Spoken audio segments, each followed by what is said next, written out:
Hindi po buong minorya ang sumasang-ayon dun sa pag-extend ng parliamentary courtesy, whether sa Office of the President or sa Office of the Vice President. During the hearing of briefing for the budget of the Office of the President, inilinaw po natin yon, di ba? Na lalo pa ngayon, hindi po panahon para sa parliamentary courtesy. No, Pangulo mismo sabi niya, mahiya naman kayo, o dapat mahiya lahat ng nasa gobyerno kasama ang presidente at ang vice-presidente. Ibig sabihin, kailangan handa po lahat na busisiin ang budget, handa lahat na ipagtanggol ang budget kung humaharap sa Kongreso. So yun po yung unang punto. Pangalawang punto, nais ko lang pong magpahayag ng lubos na pagkadismaya pa rin. No? Kaya naman po nagkaroon tayo ng pag-defer dito dahil sa paabot o sa sulat mismo ng Office of the Vice President na direktor pa nga ang nakapirma na ang dadalo dito hindi na nga yung Vice President, no? Pero ang minimum natin for Office of the President and Office of the Vice President yung Chief of Staff, di ba? So in the case of the President, yung ang nandito ay ang Executive Secretary. So in the past, no, ang nagpunta rito yung mga Chief of Staff kung hindi pwede yung Vice President mismo. Pero sa sulat nila, ano po ba, ASEC po ba ang papupuntahin? An ASEC for budget. So again, sabi ko nga, nagpapahayag ang kinatawang ito ng lubos na pagkadismaya na hindi pa rin nagbabago ang Vice Presidente sa labas, no, sa media, panayang pahayag na handa siyang ipagtanggol ang kanyang budget at wala siyang tinatago, no, at handang humarap sa proper venue. Sa kaso po ng budget proposal for 2026, wala pong ibang proper venue kung hindi ang committee ito, no. Kaya again, lubos na pagkadismaya at sinabi ng ating Vice Chair na magpapakita raw ang Vice Presidente mismo sa Tuesday na, well, para sa akin, to see is to believe, no? So hintayin natin 'yan. Mr. Chair. Maraming salamat. Noted yung mga manifestation mo, Congressman Tinio. Mr. Chair, Yes. when I said the minority, what I mean is the majority of the minority. We Okay. respect the fact that kahit sa Duly gubat, noted. we respect the fact na kahit sa gubat may gwapo.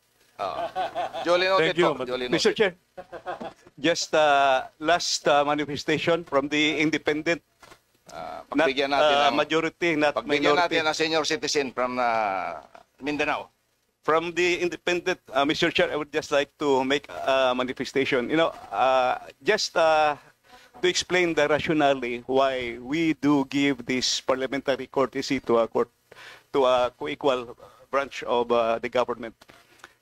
I was already a congressman when VP Noli De Castro was Vice President. I was the chairman of appropriations when VP Binay was the Vice President. I was also chairman of the appropriations when VP Leni Robredo was Vice President. Now, I am here also as a congressman when the VP is Sara Duterte.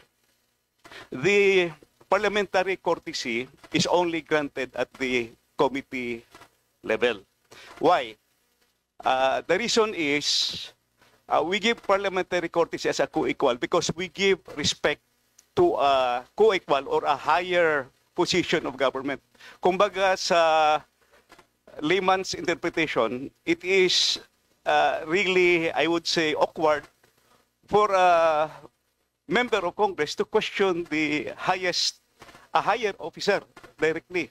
Pero pagdating doon sa floor, pwede because question will be congressman to congressman. That's really the rationale on here. But there were instances when the higher official or the co-equal official, like the Vice President, waived his or her parliamentary, I would say, parliamentary courtesy or parliamentary privilege there were occasions in the past when the former vice presidents would say, thank you for giving me this parliamentary courtesy, but I will accept questions and I will answer the questions. Yun yung mga nangyari kaya nagkakaroon ng mga questions nung araw. This is just to share my experience, especially for the neophytes, new congressmen who is just about to grasp what parliamentary courtesy is all about.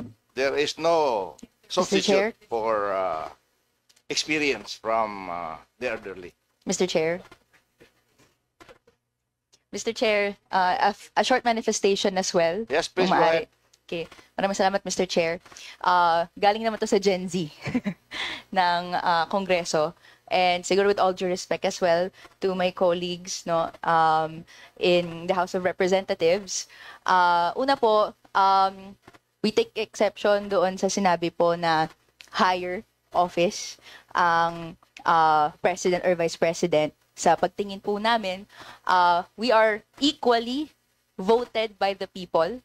No? Tayo ay binigyan ng mandato to represent yung mga concerns nila, ng mga distrito natin, ng mga sektor natin. And sa sektor ng kabataan, ang pagtingin natin, no, we are living in exceptional times. And exceptional times, no, call for exceptional measures. Ibig sabihin po nito, sa oras na ito na tinatanong ng taong bayan kung paano ba talaga ginagamit yung budget ng gobyerno para dapat sa hatid ng mga serbisyo, pero lumalabas ngayon na sa iilan lang nabubulsa ito, dapat mas proactive po tayo sa pagbusisi ng iba't ibang aspeto ng budget. No, wala pong takas sa mata ng mga representante na hinalal para gawin po ang mga trabaho na ito. So similarly po, Mr. Chair, nagpapahayag din yung representation na ito ng dismaya no, doon sa naging developments nito, no? And especially right now, hanggang ngayon, years prior pa, hindi pa rin nasasagot kung saan napupunta at nasaan ang confidential and intelligence funds ni Vice President Sara Duterte. So, and other than this, nandiyan, and ito, we're hoping na for Tuesday, no, maisagot saan po ba napupunta yung pondo ng OVP. Ito po ba ginagamit pang bili ng flights across the world and hindi po natin nakikita kung saan Duly nag-reflect noted. ito sa taong bayan. Yun lang po, Mr. Chair. I hope masagot po to the coming week, no? Pagka sumalang na po yung OVP. Okay, for the information of the new congressman, yung OBP confidential funds, alam ko po kung saan napunta. Dinala ko sa West Philippine Sea, nandun po, at pina-extend yung covered port doon at saka yung runway. So I'm a witness to that dahil doon pinadala yun. Mr. Chair, last 600 manifestation. May I? Except for doon sa 125. So, Congressman, Well, pwede last pa- manifestation, Mr. Chair. Sinabi mo na kanina last, so let's give. Last of the last. Wala na ba rito? Kung wala na, Pwede? last na yan Yeah. Oh, sige. Sandali lang, Mr. I Chair. give you 1 minute. Yes, Mr. Chair. Okay, You know, thank you. the tradition of granting parliamentary courtesy is one of the cherished and hallowed traditions of this House to strengthen the camaraderie, to strengthen the institution, Relationship. the coordination between the institutions, between the executive and the legislative.